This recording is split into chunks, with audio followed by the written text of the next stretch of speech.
The crunch of forest debris beneath Boone's boots matched the rhythm of his heartbeat, steady, then faltering, then steady again.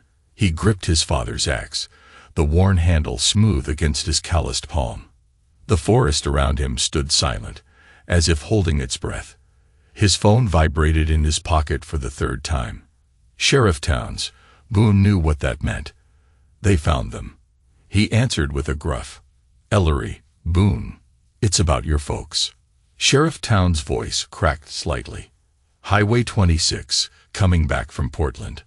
Logging truck, driver fell asleep. They didn't suffer, son." Boone's grip tightened on the axe handle until his knuckles went white. His throat closed up, but he managed to say, "I'll be there soon. Take your time. They ain't going anywhere." A pause. "I'm sorry, Boone. Your dad was a good man. Your mother, too." The call ended. Boone stood motionless among the towering pines that had witnessed his childhood, his growth, his father teaching him to swing this very axe. Now, they'd witnessed his grief. He needed to call Callista. His wife should hear it from him, not through town gossip. Boone dialed, listening to the ring with a leaden feeling in his chest. When she answered, he could hear music in the background, laughter, the clink of glasses. "Boone." Callista's voice sounded distant, distracted. "What is it?" "We're at Maloris. My parents," he started, his voice rough. "They're gone. Car accident on Highway 26. A beat of silence. Then, "We're in the middle of my sister's birthday. Can we talk later?" The words landed like a physical strike. Boone said nothing. The forest around him blurred. "Boone, are you there?" He ended the call, staring at the screen until it went dark. Then he looked at the axe in his hand, his father's axe, and watched as it trembled with the shaking of his arm. He hadn't cried since he was 12, when he'd broken his leg falling from a tree stand. His father had carried him 3 miles back to the truck. "Pain's just a visitor, son," Ray had told him. "Acknowledge it, then show it the door." But this pain wasn't leaving. This pain had moved in and was rearranging the furniture. Boone raised the axe and brought it down on a fallen log with enough force to split it clean through, the crack echoing through the silent forest like a gunshot. "Are we going to Grandpa and Grandma's house?" Junie asked from the back seat, her voice small against the rumble of Boone's truck. Boone glanced in the rearview mirror. His daughter's eyes, so much like his mother's, watched him with a wisdom beyond her 8 years. "No, Pumpkin," he said. "We're going to the cabin." Junie nodded, understanding in her gaze. She looked down at the paper in her lap. A crayon drawing of 4 figures, a tall man with a beard, Grandpa, a woman with curly hair, Grandma, a smaller girl, herself, and a man in the middle, Dad, all holding hands, all smiling. The truck bounced along the dirt road, winding deeper into the forest. Trees crowded close on either side, their branches stretching overhead like reaching fingers. Boone had driven this road 1,000 times, but today it felt longer, heavier. The cabin appeared around the final bend. 2 stories of weathered logs and river stone nestled against the backdrop of pines and firs. Smoke curled from the chimney. Someone had been here, probably Sheriff Towns, knowing Boone would come. "Dad?" Junie's voice pulled him back. "Are you sad?" Boone cut the engine, the sudden silence pressing in. "Yeah, Pumpkin. I'm sad." "Me too." She unbuckled her seatbelt, clutching her drawing. "Can I put this on the fridge, so Grandpa and Grandma can see it when they visit heaven?" Boone felt his chest tighten. "That's a good idea," he managed. Inside, the cabin smelled of pine with smoke, and something else, memory. Boone stood in the doorway, letting the weight of it wash over him. Every board in this place, every nail and beam, held his father's hands and his own. Summer, 18 years ago, Boone, lean and sunbrowned, hefted a beam in place while his father secured the other end. "That's it, son. A good home needs a good framework, like a good man." "Is that what you're building, Dad? A man?" Ray Ellery's laugh, warm and deep, echoed through the clearing. You were born a man, Boone. I'm just helping you find him. Junie tugged at his hand, pulling him from the memory. Can I put my picture up? Boone nodded, watching as she ran to the refrigerator, her small fingers struggling with a magnet shaped like a pine tree, one his mother had bought at a craft fair years ago. Why aren't you crying, Dad? Junie asked suddenly, turning to face him with solemn eyes. Boone knelt down, bringing himself level with his daughter. Some hurts are too big for tears, Pumpkin. They need room to breathe. Junie considered this, then nodded as if it made perfect sense. She wrapped her small arms around his neck, holding tight. Mom should be here, she whispered against his ear. Yes, Boone agreed. The single word held more truth than he wanted to admit. She should. That night, with Junie asleep in what had once been his childhood bedroom, Boone sat on the porch steps, a glass of his father's whiskey in hand. He hadn't touched the stuff in years, but tonight seemed to call for it. The forest was alive with night sounds. Owls calling, the rustle of nocturnal creatures, and the distant murmur of the creek. His father had taught him to listen to these sounds, to understand the language of the woods. 12-year-old Boone, sitting beside his father on this very porch, eyes closed in concentration. What do you hear, son? Water, wind, something moving in the underbrush. Maybe a deer. Ray's approving nod. Good. The forest doesn't lie, Boone. People will tell you all sorts of things to get what they want. But nature, she's honest. Learn to listen to what's true. Boone took a sip of whiskey, letting it burn down his throat. His father had been right about nature. About people, too. His phone buzzed. 3 missed calls from Callista. He silenced it and slipped the phone back into his pocket. Some conversations could wait. Callista Vaughan smoothed her silk blouse, checking her reflection in the hallway mirror of her sister's sleek apartment in the city. Behind her, Melora refilled 2 wine glasses. He's overreacting, Callista said, accepting the glass Melora offered. They weren't even that close anymore. Melora snorted, perching on the arm of her white leather sofa. Men and their mommy issues. Then, after a thoughtful pause, though I have to say, hanging up on you was pretty cold. He's always been like that, stoic to the point of stone. Callista took a generous sip. All those values his parents drilled into him. Work, truth, family. She emphasized the last word with a mocking lilt. Your family, Melora pointed out, twirling her glass by the stem. Or did Mountain Man forget that? Callista laughed, but the sound didn't reach her eyes. I'm tired of being a ghost in someone else's family legacy. The Ellery's this, the Ellery's that. Their precious cabin, their forest, their traditions. So why did you marry him?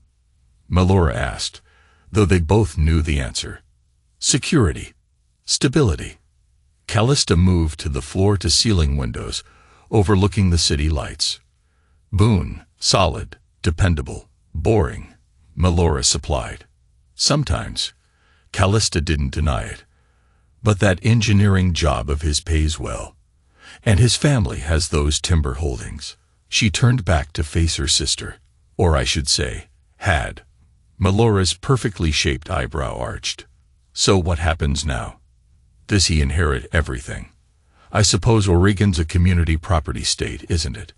Callista took another sip, slower this time, considering. Yes. A smile spread across Melora's face, sharp as a knife's edge. If there's money now, you deserve half. She raised her glass.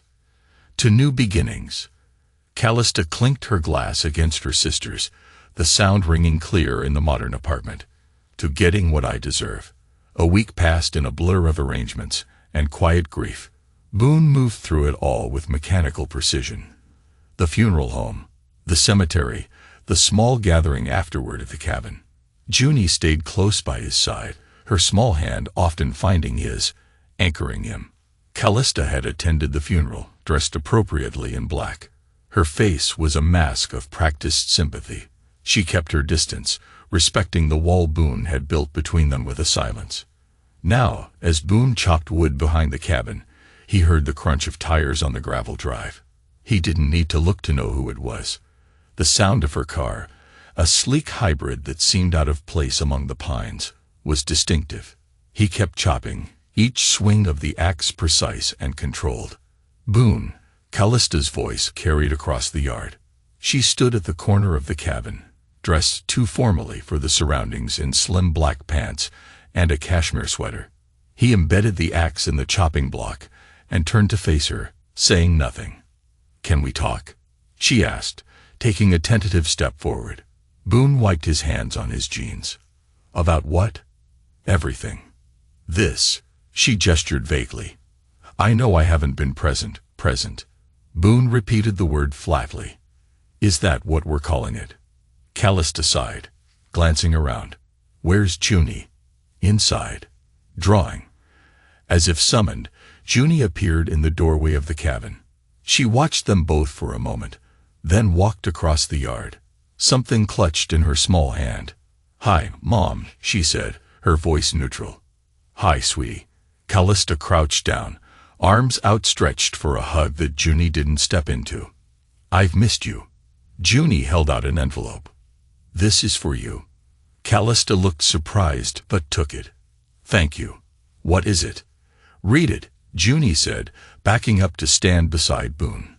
Confused, Callista opened the envelope and removed a single sheet of paper.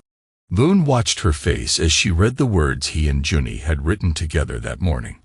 After Junie had asked why her mother hadn't come to help them say goodbye to Grandma and Grandpa, Callista's hands began to shake. The color drained from her face as she looked up, first at Junie, then at Boone. "We've both lost something," she started, her voice unsteady. Boone just looked at her, his face impassive. "This isn't. I didn't." Callista held up the note, her composure cracking. "What is this?" "The truth," Boone said simply. "You didn't come for grief. You came for greed." Callista's eyes widened. "You think I know," Boone cut her off. "Melora called me. She was drunk. Told me everything about your little toast to getting what you deserve." The blood drained from Callista's face. "Boone, you don't understand." "I understand perfectly." He put a hand on Junie's shoulder. "We both do." Junie looked up at her mother, her young face solemn. "That's what this is really about, right?" Callista stared at her daughter, shock written across her features. Then she turned and walked quickly back to her car, heels sinking into the soft earth of the yard. The note was still clutched in her hand. Boone and Junie watched her go, standing side by side in the yard, where generations of the Ellery family had stood before them. "Did I do good, Dad?" Junie asked quietly. Boone squeezed her shoulder. "You did, pumpkin. Sometimes people need to hear the truth, even when it hurts. Like taking off a bandage. Exactly like that." The law offices of Birch and Associates occupied the 15th floor of a downtown city high-rise, all glass and chrome and self-importance. Boone felt out of place in his one good suit, but he kept his back straight as the receptionist led him to a conference room. Callista already sat at the large table, Kellen Birch beside her. Boone recognized him from photos, tall, polished, with the practiced smile of a man used to getting his way. Callista's ex-boyfriend from before they met. Now, apparently her lawyer. "Mr. Ellery," Birch stood, extending a hand. "Thank you for agreeing to this meeting." Boone shook it briefly, then took a seat across from them. "Let's get to the point." "Of course." Birch opened a leather portfolio. "First, let me express my condolences for your loss." Boone said nothing. Birch cleared his throat. "As you know, Mrs. Ellery has filed for legal separation, which in Oregon begins the process of dividing marital assets, including my parents' estate," Boone said flatly. "Under Oregon law, yes. As a community property state, any inheritance received during the marriage is considered joint property." Boone allowed himself a small smile. "Normally, yes." Birch paused, his confident expression faltering slightly. "I'm not sure I follow." "My father didn't leave a simple estate," Boone explained. He established a trust with very specific conditions. Callista leaned forward. What conditions? That's between me and the trustees. Birch's smile tightened. Mr. Ellery, in a separation proceeding, full financial disclosure is required by law. I'm aware. Boone reached into his jacket and pulled out a slim folder, sliding it across the table. Here's my disclosure. Everything that belongs to me is listed. Birch opened the folder, scanning the contents with growing confusion. This can't be right. The timber holdings alone are worth. They're not mine. Boone interrupted. They're held in trust. I'm a beneficiary, not an owner. Big difference, legally speaking. Callista's face flushed with anger. This is ridiculous. You're hiding assets. I'm doing what my father wanted, Boone countered, keeping his voice level. Protecting the family legacy. I am family. Callista slammed her palm on the table. Are you? Boone asked, his gaze unwavering. Because family shows up when it matters, not just when there's something to gain. Birch held up a hand, smoothing his tie with the other. Let's all take a breath. Mr. Ellery, perhaps you're not familiar with how trusts are treated in divorce proceedings. The courts can. I know exactly how they're treated, Boone cut in. But first, we're not divorcing yet, just separating. Second, my father's trust has specific spin-through provisions designed exactly for this scenario. And third, I've already filed a petition with the probate court to enforce those provisions. Birch's confident facade cracked further. You what? Filed first, Boone said simply. Yesterday. Callista exchanged a panicked look with Birch, who quickly regained his composure.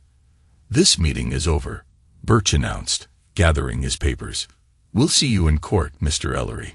Boone stood, buttoning his jacket, looking forward to it. He left without looking back, the weight in his chest a little lighter than it had been when he arrived. He's got himself a shark, Boone said, leaning against the counter in Miriam Drexler's cluttered office. Kellen Birch, Miriam snorted, pushing her reading glasses up into her silver hair. That pretty boy. He spends more on hair product than law books. He's ambitious, Emmett Keyes pointed out from his seat by the window. The retired judge sipped from a mug of black coffee. And he's got connections with half the bench in Portland. Connections aren't law, Miriam countered, rifling through the stack of papers on her desk. And the law is on our side here. Ray set up that trust tight as a drum. Boone looked between the two of them. Miriam, his father's friend and lawyer for 30 years, fierce and sharp as a tack at 60. And Emmett, once the most respected judge in the county, now spending his days fishing and occasionally consulting on cases that interested him. Like this one. What about Junie? Boone asked. I need to make sure she's protected. She is, Miriam assured him, finding the document she was looking for. Ray made sure of that. The trust's primary purpose is to provide for her education and future. You're the secondary beneficiary.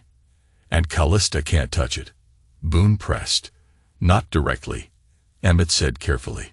But if she pushes, a judge might consider the income you receive as part of your overall financial picture, Emmett said, which is why. Miriam cut in. We're going to activate the contingency clause. Boone frowned. What contingency clause? Miriam handed him the document she'd been searching for. The one that makes Junie the sole beneficiary in case of a dissolution of marriage, with you as guardian of her interests until she's 25. It's all there, paragraph 18. Boone scanned the dense legal text, understanding dawning. Dad put this in. I told you, Miriam said with a small smile. He set it up tight. Ray Ellery might have looked like a simple timberman, but he had a mind like a steel trap. A knock at the door interrupted them. Trent Holcomb stuck his head in, grease-stained baseball cap in hand. Sorry I'm late, he said, stepping inside.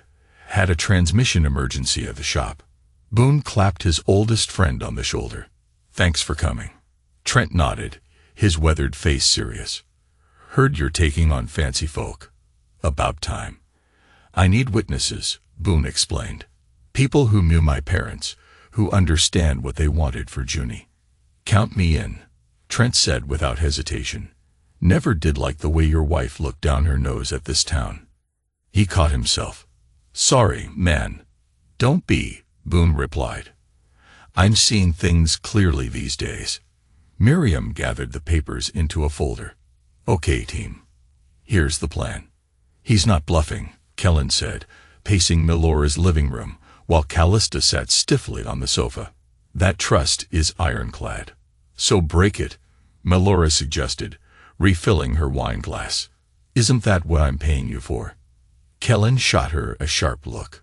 You're not paying me. Callista is. Same difference, Melora waved dismissively. There has to be a way, Callista insisted. Those timber holdings are worth millions. If Ray Ellery's will stands, none of that matters. Kellen explained. Everything goes to the trust, and the trust is structured to benefit the child. My child, Callista said sharply. Is child too, Kellen reminded her. And he's got custody at the moment, while you're living here. He gestured around Melora's apartment. Temporarily, Callista snapped. Melora sat beside her sister. You need to push harder. Use the girl. What do you mean? Callista asked. Fight for custody. Make him think he'll lose Junie if he doesn't share the money. Kellen shook his head. That's dangerous ground. Judge Carmichael is handling family court cases this month, and she doesn't look kindly on using children as bargaining chips. Then find another angle. Melora pressed. Kellen hesitated, then sat on the coffee table, facing Callista. There is one possibility. We file an emergency petition to freeze all assets pending a full discovery process. Claim he's hiding assets, that he's a flight risk. Is he? Callista asked. Doesn't matter. It buys us time, puts pressure on him. Do it, Callista decided. Kellen nodded, then checked his watch. I need to go. I have dinner with Judge Westfield tonight. Old family connection. As he stood to leave, he placed a hand on Callista's shoulder, letting it linger. We'll figure this out. Maybe we could discuss strategy over dinner tomorrow. My place. Callista caught the implication in his tone, the slight squeeze of his fingers. I'll check my schedule, she said, noncommittally. After he left, Melora gave her sister a knowing look. He wants more than your case. I know. Are you going to give it to him? Callista stared out the window toward the hills where the Ellery cabin stood. If that's what it takes. Meanwhile, at the cabin, Boone stood behind Junie, guiding her hands on the axe handle. Not too tight, he instructed. Let the weight of the head do the work. Junie nodded, her face a mask of concentration. Together, they swung the axe down on a small log, splitting it cleanly. I did it, Junie exclaimed, her face lighting up. You sure did, Pumpkin, Boone smiled, a rare expression these days. Your grandpa would be proud. Do you think he can see me? Junie asked, suddenly serious. Boone considered the question, remembering his mother's quiet faith and his father's more practical outlook. I think, he said carefully, that the people we love never really leave us. They're part of us, and how we see the world, and what we do. Junie nodded, processing this. Like how I have Grandma's eyes and Grandpa's stubborn chin. Boone laughed, surprised. Who told you you're stubborn? Mom, Junie said. She said I'm stubborn, like all the Ellerys. Boone's smile faded slightly. Being stubborn isn't always bad. Sometimes it means standing up for what you believe in. Is that why you won't let Mom have Grandpa's money? The question caught Boone off guard. Who told you about that?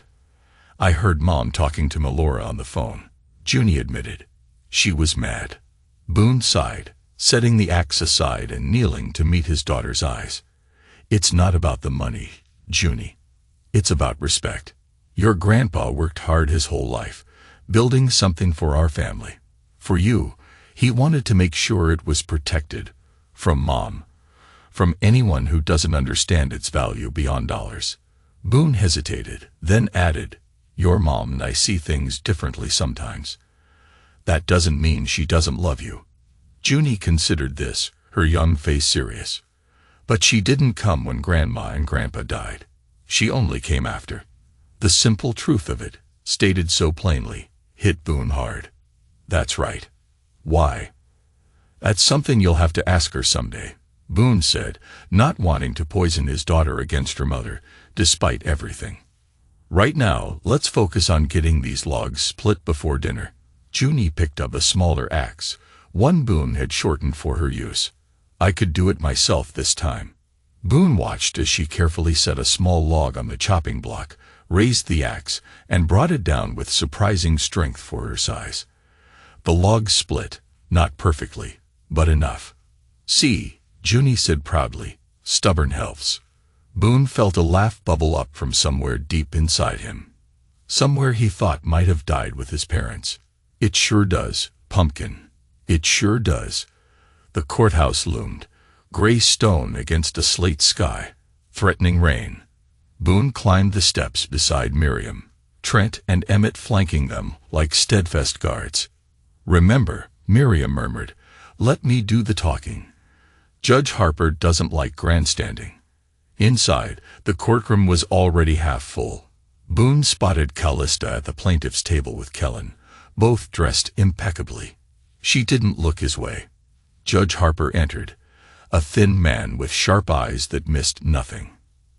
After the formalities, he nodded to Kellen. Mr. Birch, this is your emergency petition. Proceed. Kellen stood, buttoning his designer suit jacket. Your Honor, we're seeking the temporary freeze on all assets related to the estate of Raymond and Linda Ellery, pending a full financial discovery. We have reason to believe Mr. Ellery is attempting to shield substantial assets from fair division under Oregon's community property laws. And these reasons are? Judge Harper asked, eyebrow raised. Mr. Ellery has made statements indicating his intention to exclude my client from a rightful share of marital property.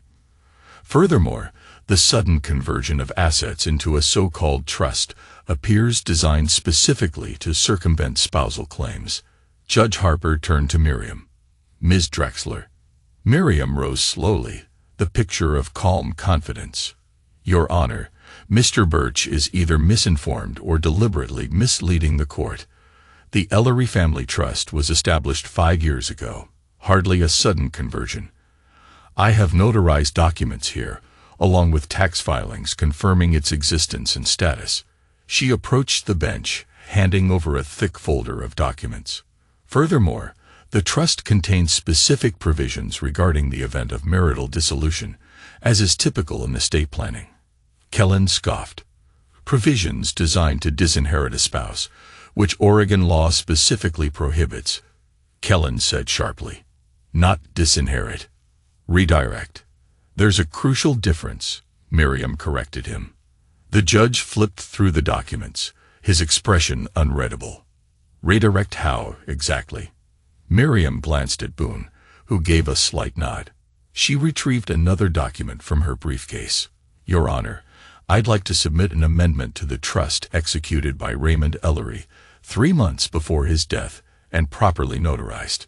This amendment stipulates that, in the event of marital dissolution between Boone Ellery and Callista Vaughn, all benefit from the trust shall flow directly to their daughter, June Ellery, to be held in trust until she reaches age 25, with Boone Ellery serving as guardian of her interests and myself as trustee. A gasp escaped Callista. Kellen grabbed the document as soon as the clerk handed it to him, scanning it frantically. This can't be, he stammered. It's perfectly legal, Miriam assured him, and was executed well before Raymond Ellery's death, with all appropriate witnesses and filings. Judge Harper studied the document carefully. The timing of this amendment is convenient, Ms. Drexler. Perhaps, Your Honor, but foresight isn't a crime. Raymond Ellery was concerned about protecting his granddaughter's inheritance. Events have unfortunately proven his concerns well-founded. The judge looked at Boone directly.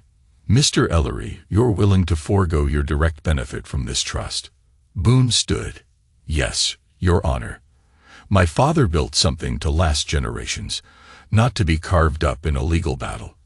If putting everything in June's name protects what he built, I'm all for it.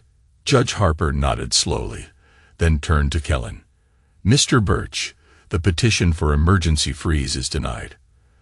The trust amendment appears to be in order, rendering the assets in question beyond the reach of either Mr. Ellery or Mrs. Ellery personally. Kellen tried once more. Your Honor, we need time to examine this supposed amendment. You'll have time during normal discovery. Judge Harper cut him off. But the freeze is denied. These assets will remain in trust for the minor child, as specified. He banged his gavel. Next case. As they filed out of the courtroom, Boone caught Callista's eye for the first time. She looked stunned, defeated. Beside her, Kellen was already on his phone, his face flushed with anger. For the first time since his parents' passing, Boone felt his lips curve into a genuine smile. Your dad would have loved this, Trent muttered beside him. Ray always did appreciate a good checkmate. It's not over, Miriam warned as they descended the courthouse steps. I know, Boone acknowledged. But round one goes to Jimmy. And to Ray, Emmett added. Don't forget that crafty old timberman. Boone looked up at the clearing sky, feeling a weight lift from his shoulders. How could I? He's everywhere. The sign outside Melora's boutique read, Worn Designs, elevating the everyday. Inside, Callista arranged champagne flutes on a mirrored tray, while her sister adjusted racks of overpriced clothing. Are you sure about this? Callista asked, surveying the space. A fashion event seems tone-deaf right now. It's damage control, Melora insisted, tilting a crystal vase of flowers. Half the women in this town are whispering about you. We need to change the narrative. From what to what? From gold digger who abandoned her grieving husband to successful businesswoman launching a new venture. Melora straightened a framed photo of Callista and herself. We're announcing your partnership in the boutique. New beginnings. Callista sighed, fingering the edge of her silk blouse. Without access to the Ellery money, her savings were dwindling fast.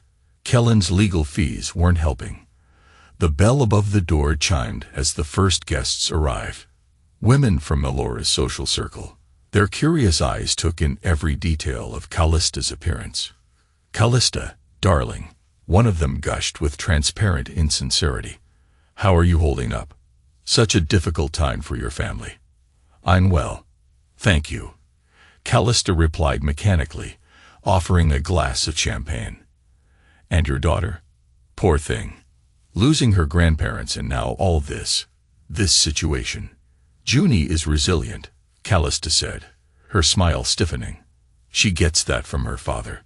The woman raised an eyebrow. Yes, the Ellerys are known for their backbone. As more guests arrived, the whispers grew barely more subtle. Callista overheard fragments. Only showed up after the funeral. Going after the timber money. Living with her sister while he keeps the house. Melora clinked a spoon against her glass, calling for attention. Ladies, thank you all for coming to this special event. As you know, Worn Designs has always been about elevating everyday life through beauty and quality. Today, I'm thrilled to announce that my talented sister, Callista, will be joining the business as creative director. Polite applause followed.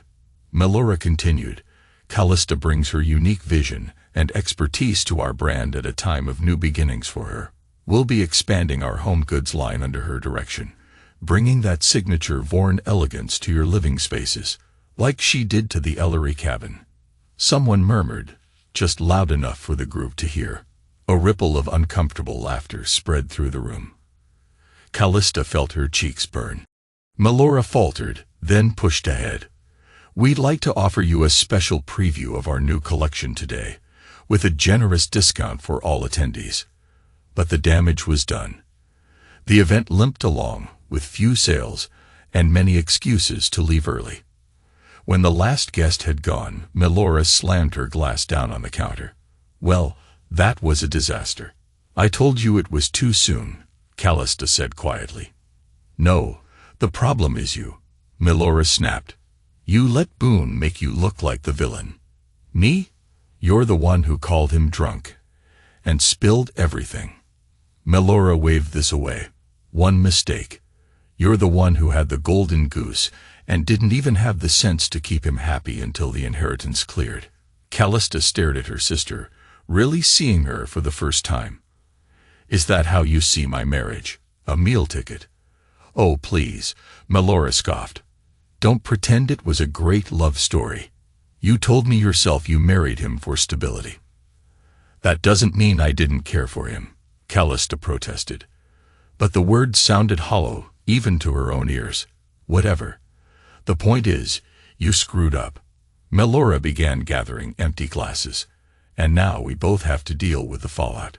Across town at Junie's elementary school, a different kind of fallout was unfolding. Class was sharing for a family heritage project. I'd like each of you to share something special about your family, Mrs. Winters instructed. Junie, would you like to go next? Junie nodded and walked to the front of the room, carrying a worn leather-bound book. This is my grandpa's forestry journal. He kept track of every tree he planted and harvested for 40 years.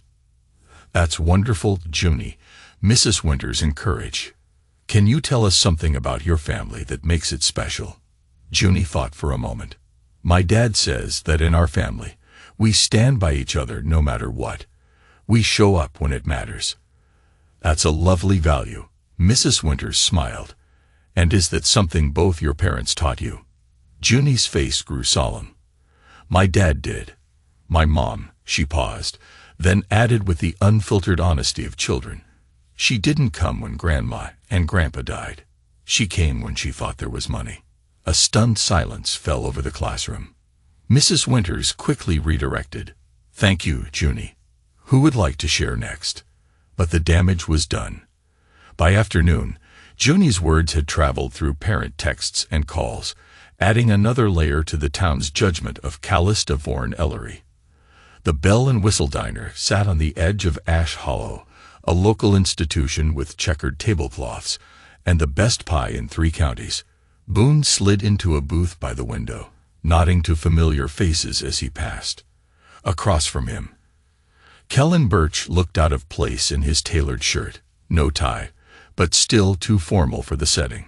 Thanks for meeting me, Kellen said, his tone professionally cordial. You said it was important, Boone replied, signaling the waitress for coffee. After she poured 2 cups and left, Kellen leaned forward. I'll be direct. This situation has become unnecessarily antagonistic. I believe we can reach a settlement that benefits everyone. I'm listening. Callista is willing to accept a one-time payment in lieu of ongoing claims against the trust. Boone took a sip of coffee, and in return, she drops all legal proceedings and agrees to a clean break. Exactly. How much? Kellen named a figure that would have drained half the liquid assets of the trust. Boone nearly laughed. No. Be reasonable, Boone.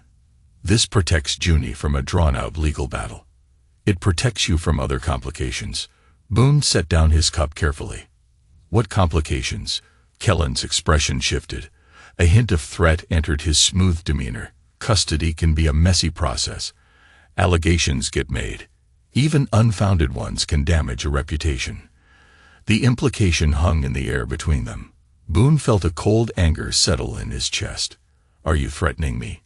He asked quietly. I'm being practical, Kellen countered. Callista is Junie's mother. A judge might find it's in the child's best interest to spend more time with her, especially if questions about your fitness as a parent arise. What questions? Grief can make people unstable, distant, sometimes even threatening. Kellen shrugged. These are things a concerned mother might observe. Boone looked at the man across from him. Polished, calculating, empty. He reached into his jacket pocket and placed a small digital recorder on the table between them. What's that? Kellen asked, his confident smile faltering. Boone pressed play. Callista's voice filled the space between them. I only married him for what he could give me. Security, stability, not love. Never love. Then Melora's voice. So take him for everything he's got. It's only fair. Kellen's face drained of color. Where did you get that? Does it matter?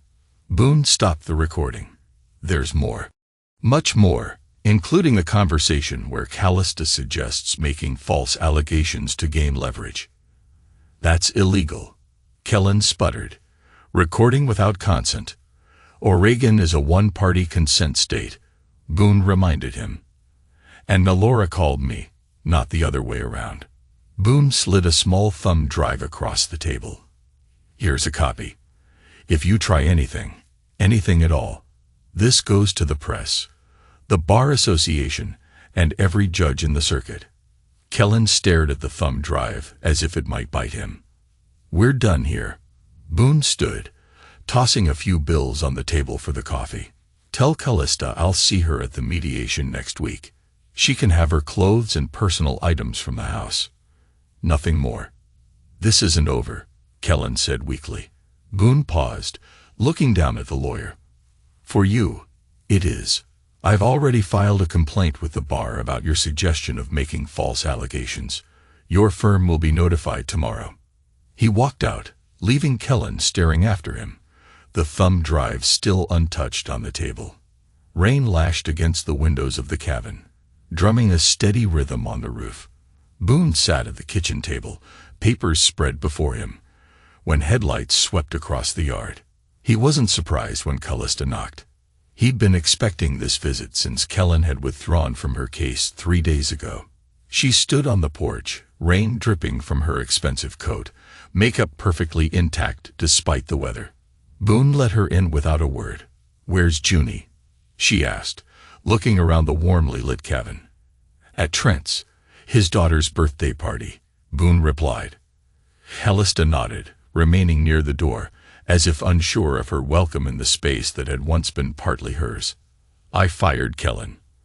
I heard. He said you. She paused, reconsidering her words. It doesn't matter. I'm here to talk directly. No lawyers. Boone gestured to the kitchen table. Say what you came to say. Callista sat, removing her wet coat and draping it over the chair beside her. I want joint custody of Junie. No. She's my daughter, who you've seen twice in the last month. Because you've made it difficult, Callista countered, a flash of anger breaking through her composure. How? Boone asked simply. You have my number. The address hasn't changed. Callista faltered, then tried a different approach. We were broken. I made mistakes. So did you.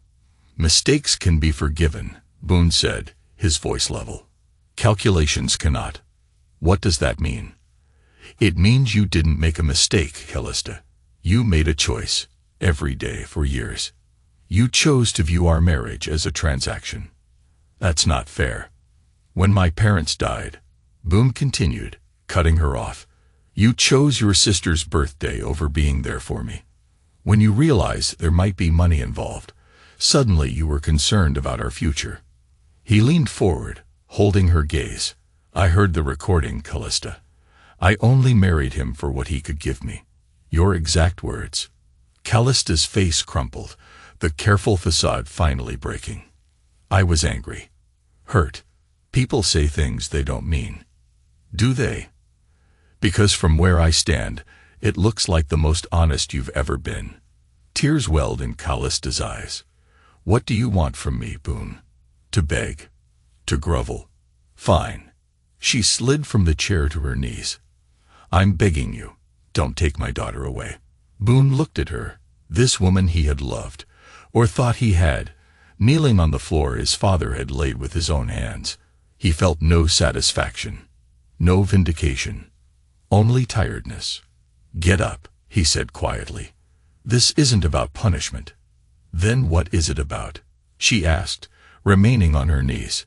Consequences. Truth. Boone stood, moving to the window to watch the rain. Junie needs stability right now. She's lost her grandparents. Her home life has been upended. I won't agree to joint custody, but I'll allow regular visitation. Supervised at first. Supervised. Like I'm some kind of.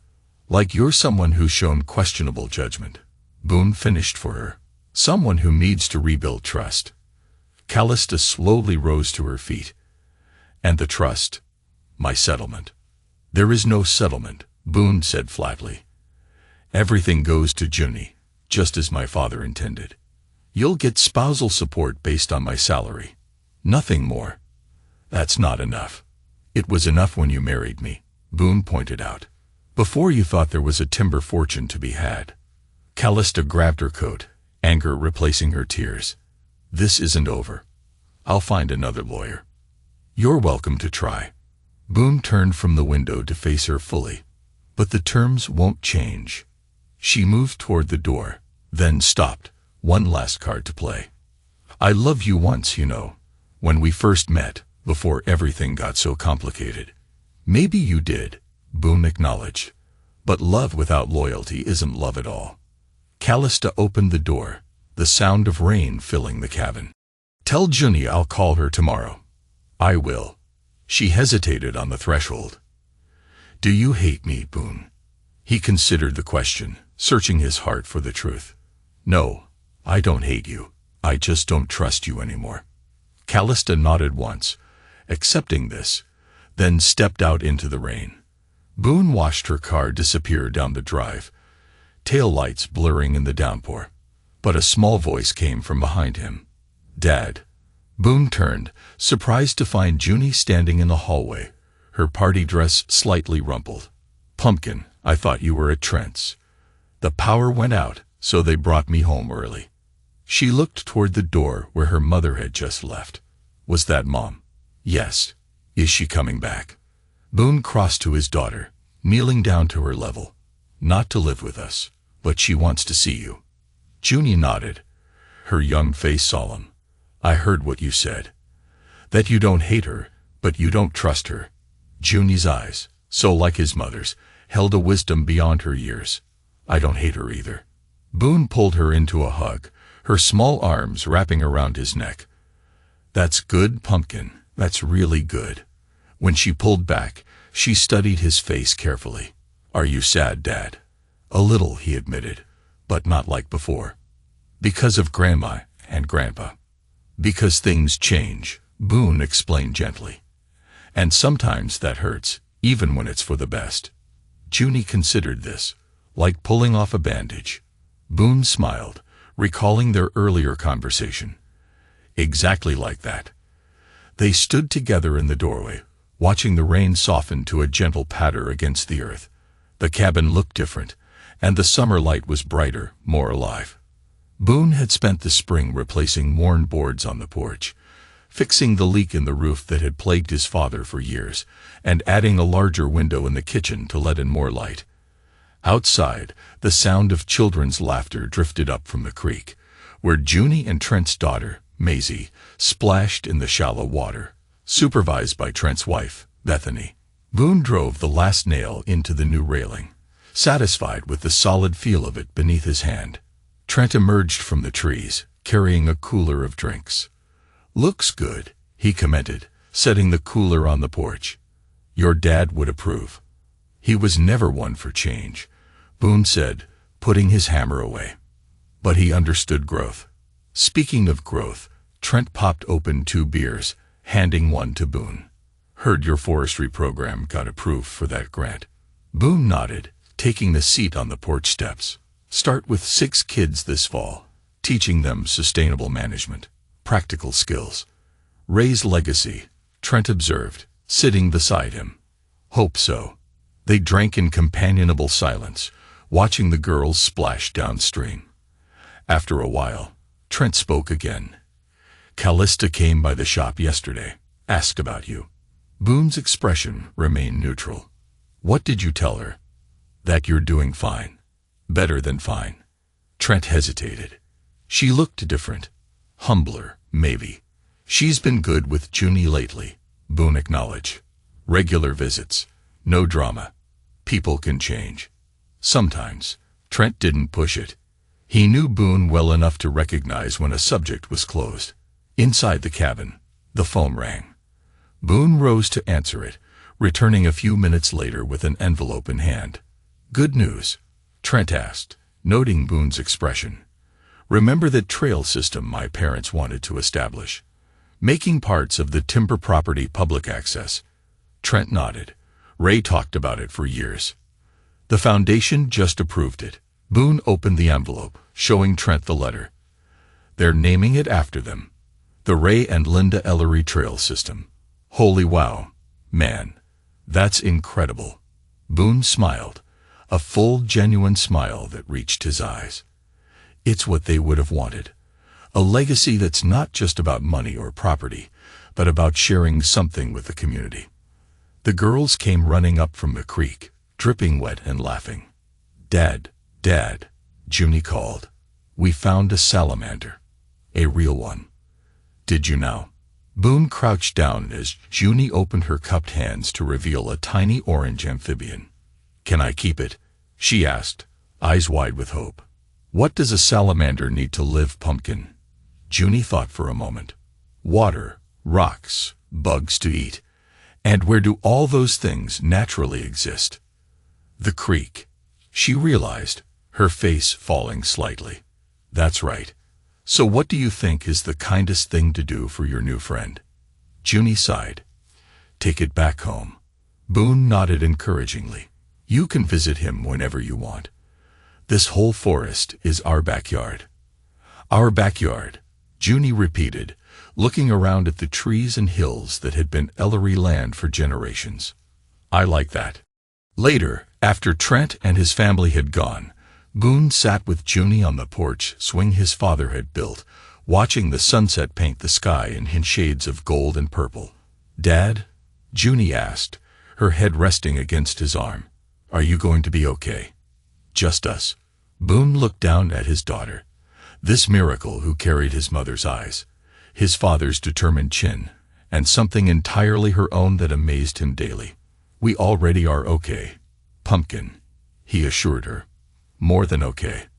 But Mom's not here. Your mom loves you in her own way, Boone said carefully, and she's still your mom, even if she doesn't live with us. Some families look different than others, but that doesn't make them any less real. Junie seemed to accept this, nestling closer. I'm glad we have a cabin. Me too. As the last light faded from the sky, Boone thought about the lessons he wanted to pass on to his daughter. Not just how to split wood or identify trees, but how to recognize what matters, who matters when it counts. Hey, Junie, he said softly. Remember what I told you about people who show up? She nodded against his shoulder. When someone shows up only after the storm clears, they weren't with you through it, she recited. You build with those who stand in the rain. That's right. Boone pressed a kiss to the top of her head. And we're going to build something amazing. Above them, stars appeared one by one in the darkening sky, watching over the cabin that had sheltered generations of Ellerys, and would shelter generations more. In the distance, an owl called, its voice carrying through the forest that had been his father's sanctuary, was now his, and would someday belong to the small girl beside him, her breathing growing steady as she drifted toward sleep. Boone Ellery sat in the gathering darkness, at peace for the first time in months, the weight of absence finally lifting from his shoulders. Not gone, never gone completely, but transformed into something he could carry without breaking, something like hope.